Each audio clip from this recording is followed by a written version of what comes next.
These are extremely rich billionaires who you might spot shopping at thrift stores, and they only get crazier as we move.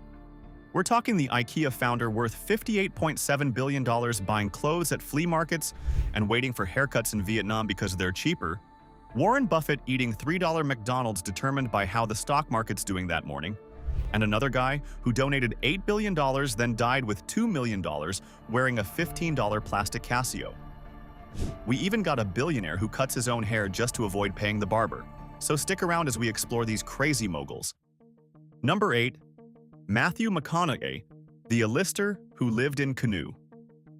So here's something that absolutely blew my mind when I found this out. Matthew McConaughey, yes, that Matthew McConaughey, the Hollywood A-lister, who's been in basically every major movie you've ever seen, chose to live in a 28-foot Airstream trailer he affectionately named Canoe for 4 full years. But here's the kicker. This wasn't some indie filmmaker struggling artist phase. This wasn't temporary between houses while he figured things out. While his $5 million Malibu mansion was literally under construction, waiting for him to move in, this dude deliberately chose to live in a trailer on purpose, for 4 years, by choice. In 2004, after taking a trip up to the Squamish Nation in Canada, he bought this international CCD-28 Airstream and actually customized it thoughtfully. The interior was full-on California bohemian aesthetic. We're talking a streamlined kitchen with a dining table, low benches that tucked away when you needed space, a bedroom he literally called honeycomb because of the way the rounded ceiling and golden lighting made the whole thing glow. There were dream catchers hanging up, custom picnic tables crafted by Louisiana artisans. The whole vibe was personalized, but still minimal and intentional. But here's where it gets actually interesting. McConaughey had this whole philosophy about it, and honestly, it kind of makes sense. He said that in an RV, you can have one of everything, but you literally cannot have two of anything because the space won't allow for clutter. That forced limitation became this weird form of mental freedom for him. He wasn't spending his time managing possessions or worrying about maintaining some massive mansion. He was just existing with exactly what he needed. Nothing more, nothing less. So he turned that Airstream into a mobile office for his production company and traveled across 49 states in it. When he made the movie Surfer Dude in 2008, he literally outfitted his entire film crew with 14 Airstreams and parked them all in a Malibu RV park. He was spreading his nomadic philosophy to everyone working with him, calling highways riverways of concrete that allowed total autonomy and freedom. Eventually, he moved into that Malibu mansion, but, and this is the thing, he kept the Airstream. He still uses it. The trailer life wasn't some phase he went through when he was younger trying to find himself. It was apparently a philosophy he genuinely still believes in and practices. Number 7. Charlie Ergen, the Dish Network billionaire with the brown bag lunch. Charlie Ergen is the guy who built Dish Network into what it is today. He's worth over $10 billion. And every single day, and I mean every single day without exception, he packs himself a brown bag lunch. Usually it's just a sandwich and a Gatorade. That's it. That's the entire lunch of a $10 billion man. Before you assume this is some calculated PR move or he's trying to look relatable for the shareholders, you need to understand where this comes from. His mother grew up during the Great Depression, and that mentality absolutely stuck with him, like bone deep, never leaving his system stuck. He views elaborate corporate meals as pure wasted time and money that could be redirected into building something actually valuable. Why sit in a fancy restaurant for 2 hours when that time and capital could be invested back into the business? His office is where you can really see this philosophy in action. There's no mahogany desk, no expensive art on the walls, no status symbols anywhere. Just functional furniture that does the job. A desk is a place you work. It doesn't need to be made from some exotic wood. A chair is something you sit in. It doesn't need to cost more than a car. This is the mindset of someone who actually cares about resource allocation and efficiency. But here's where it gets genuinely wild. Until recently, Ergen would deliberately share hotel rooms with colleagues during business trips. Yeah, a billionaire splitting a hotel room to save money on corporate travel expenses. And it wasn't because he couldn't afford his own room, it was absolutely intentional. He was doing it to reinforce lean corporate culture at Dish Network. If the chairman is willing to endure the same minor inconveniences as regular staff, sharing a bathroom and dealing with another person in the room, Then it creates this shared sacrifice throughout the entire company. His frugality isn't coming from a place of deprivation. It's tactical advantage in the telecommunications industry. By fostering extreme resourcefulness in the company culture, by making sure everyone is thinking about cost efficiency because they see their chairman eating a sandwich from home while making billion-dollar decisions, he built something really efficient. That's either brilliant leadership psychology or deeply weird control, probably both. Number 6. David Cheriton, the Stanford professor who cuts his own hair. David Cheriton was a Stanford professor who made an early bet on Google. Not like he was just an investor or advisor. He was actually in on it early enough that when Google went public, his net worth absolutely skyrocketed past the billion-dollar mark. We're talking generational wealth creation from making one genuinely smart decision at the right moment. So what does a Stanford professor do when he suddenly has $1 billion sitting in his account? He cuts his own hair. And I mean that literally. Professional barbers? Inefficient use of time and money. So he does it himself. But this isn't some endearing millennial thing where he thinks it's quirky. This is an engineer applying pure engineering principles to the problem of personal grooming. Cheriton operates on this principle that wealth should be used to build things that solve actual problems, not to buy things that create new problems of maintenance and security. Luxury items aren't the endgame, they're just complications that distract you. His primary vehicle for years was a 2012 Honda Odyssey. You know what that is? That's the minivan suburban families drive to soccer practice. Not a Tesla, not a Mercedes, not some exotic sports car. A Honda Odyssey. And he drove it intentionally, not out of necessity. He's actually spent time criticizing the luxury lifestyle because he thinks it's fundamentally distracting for serious researchers and engineers. When you're worried about maintaining a yacht, insuring a private jet, managing multiple properties, employing staff, your cognitive bandwidth is being diverted away from actual intellectual work.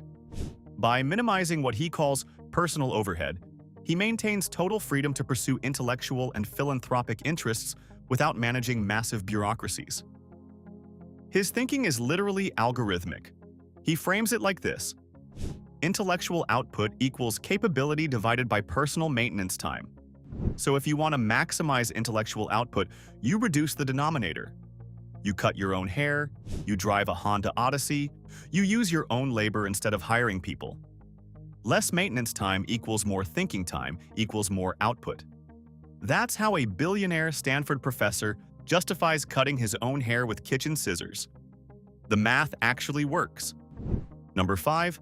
Amancio Ortega, the Zara emperor eating cafeteria food.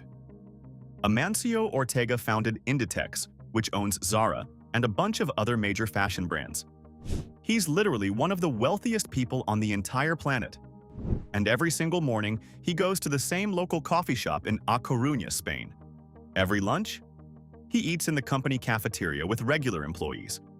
Not occasionally for some appearance. Not on special occasions. Every single day. Think about that for a second.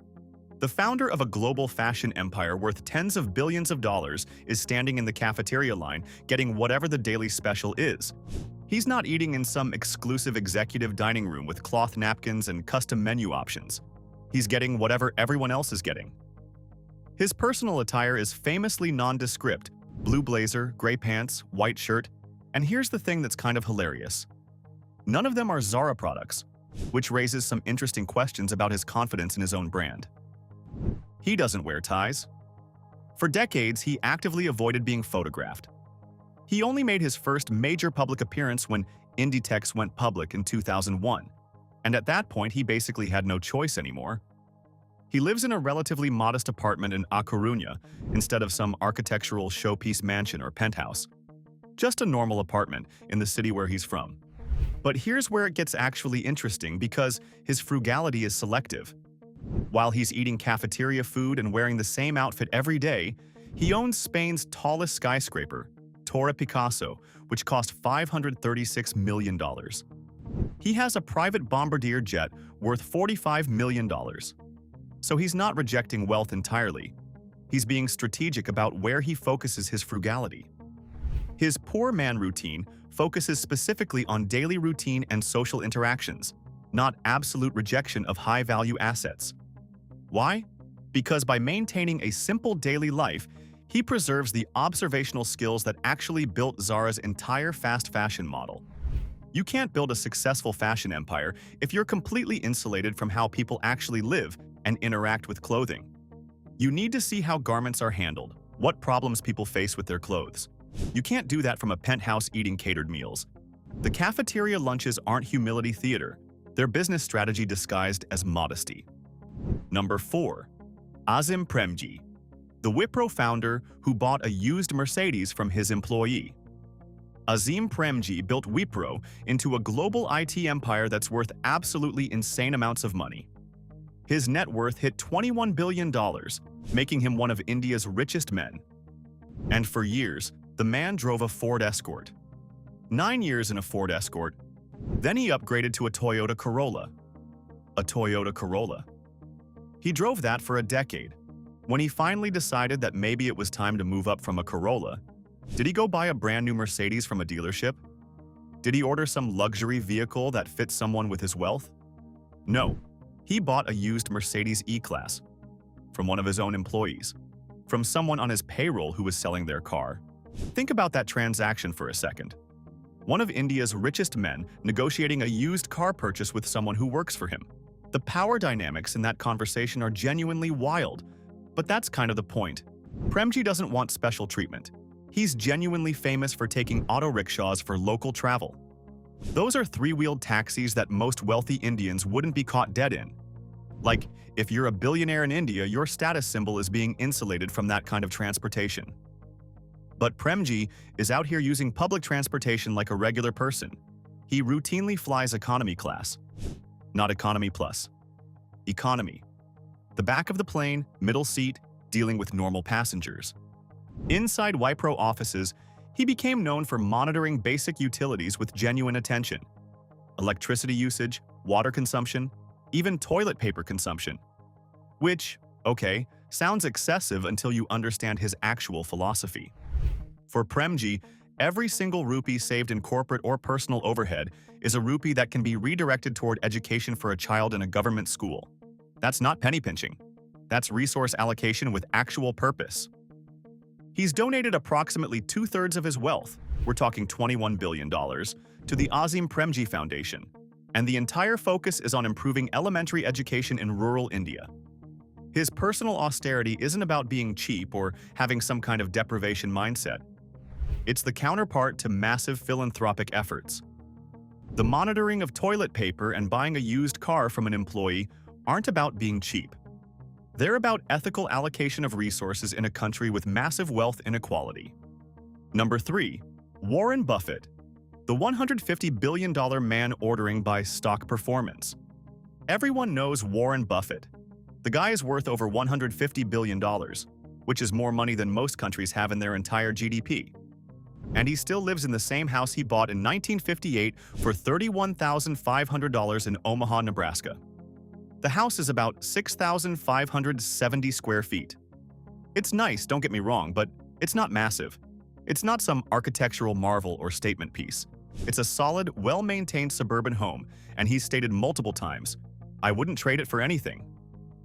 But the McDonald's breakfast routine is where this gets genuinely fascinating and honestly kind of unhinged. Every morning, on his 5-minute drive to work, Buffett stops at McDonald's and gets breakfast. But here's the thing that makes this absolutely wild. What he orders depends entirely on how the stock market performed that morning. No, I'm not making this up. If the market's up and bullish, if the economic signals are pointing in the right direction, he gets the bacon, egg, and cheese biscuit for $3.89. If the market's down, if the economic news is bad, he downshifts to the sausage, egg, and cheese sandwich for $3.19. On really, really bad days, like the market is tanking kind of days, he gets 2 sausage patties and a self-poured Coke for $2.38. A $150 billion man adjusting his breakfast budget based on market performance. This demonstrates psychological anchoring to money's value that apparently persists even after you accumulate absolutely insane wealth. Like, somewhere deep in Buffett's brain, he still thinks about the cost of $1. Bill Gates told a story about a trip to Hong Kong where Buffett used actual coupons to pay for their McDonald's lunch. Gates thought the moment was so significant, he shared it publicly to emphasize Buffett's commitment to value. A man worth tens of billions using coupons for fast food. His entire diet is basically hamburgers, ice cream, Cheetos, and 5 Cokes a day. A nutritionist would probably have a stroke looking at his eating habits. But he frames this not as a lack of refinement. He frames it as a happiness strategy. He says, 6-year-olds have the lowest death rate, so he eats like one. That logic is either brilliant or completely insane. Buffett's frugality isn't about spending less money just for the sake of it. It's about opportunity cost of capital. Every dollar spent on luxury is a dollar not compounding in investments, not generating returns. That framework explains why someone worth $150 billion still eats $3 McDonald's breakfasts determined by market performance. The math works, and that's what matters to him. Number 2. Chuck Feeney, the $15 watch billionaire who gave it all away. Chuck Feeney co-founded Duty-Free Shoppers. At his absolute peak, he was a multi-billionaire, like in the same tier as most of the people we're talking about today. And then he did something that basically nobody else does. He systematically gave away his entire fortune. By the time he died, he donated over $8 billion through his foundation, Atlantic Philanthropies, and he left himself with approximately $2 million for retirement. $8 billion given away. $2 million remaining. The entire time he was doing this, he wore a $15 plastic Casio watch, like the kind you'd get at a drugstore if you needed to tell time. Lived in a modest rented apartment in San Francisco with his wife Helga. No car.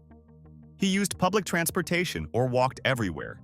The apartment had no trophies, no photographs documenting his massive global influence. Just basic furniture, functional living. His philosophy was something he called giving while living. He genuinely believed that wealth should solve urgent problems immediately rather than accumulating in foundations after you die and let bureaucrats decide what to do with it. Most billionaires set up foundations that distribute money after they're gone. Feeney was like, no, I'm going to give this away while I'm alive and see the actual impact. For decades, he made absolutely massive donations to institutions, the University of Limerick, major hospitals, educational initiatives around the world, and he put strict stipulations on all of them. His name could never be mentioned. Total anonymity. Imagine donating billions of dollars and specifically requesting that nobody knows you did it. That's not frugality born from deprivation. That's frugality born from genuinely not wanting credit or attention. He traveled the world as what people called a frugal globetrotter. He flew economy class until he was literally 75 years old. Stayed in small flats rather than luxury hotels. In restaurants, he was known for ordering the second cheapest white wine on the menu. Not the cheapest because that would be too obvious and draw attention. The second cheapest so he could save money without looking like a weirdo.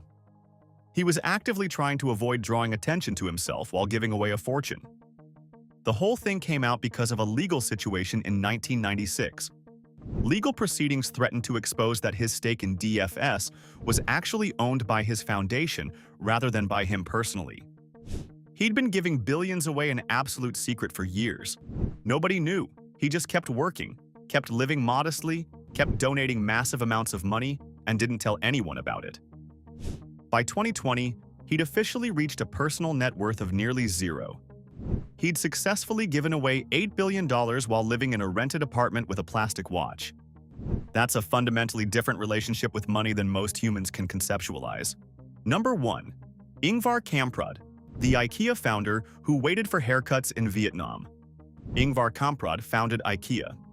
When he died in 2018, his net worth was estimated at $58.7 billion. $58.7 billion. And this man drove a 1993 Volvo 240 for decades, specifically the 245 GL model. He maintained that vehicle until his actual death. When he died, that car was 25 years old, a billionaire driving a 25-year-old Volvo. His philosophy on this was that buying a new vehicle was unnecessary expenditure and an environmental burden. He didn't need status symbols to validate his existence, even though critics noted, and they have a point, that newer cars would actually be safer and more environmentally friendly than his decades-old metal box on wheels. But that wasn't the point. The point was he didn't need a new car. The car worked, so he kept driving it. He claimed to buy all his clothes at flea markets. Not occasionally as a quirky hobby, literally all his clothes. Every single thing he wore came from flea markets.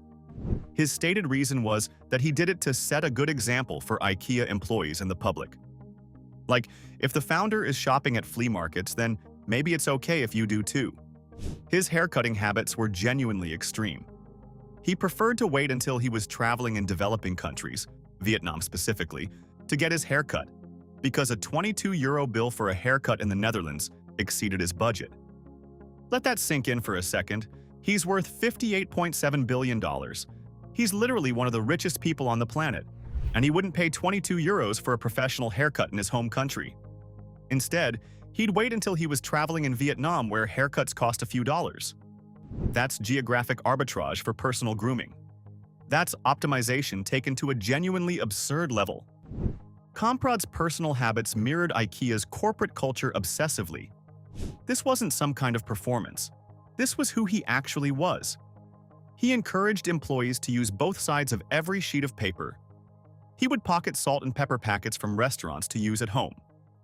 He traveled economy class, which he and others actually called cattle class, and stayed in budget hotels even during high-stakes business negotiations.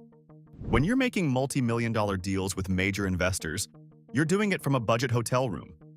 He would visit vegetable street markets just before they closed, hoping to secure better prices on food. The founder of a global furniture empire in every country on the planet was standing at street markets at closing time trying to haggle over discount vegetables. In his Testament of a Furniture Dealer, he wrote that the IKEA spirit is founded on reaching good results with small means. He viewed wasting resources as a mortal sin at IKEA. But here's the complexity.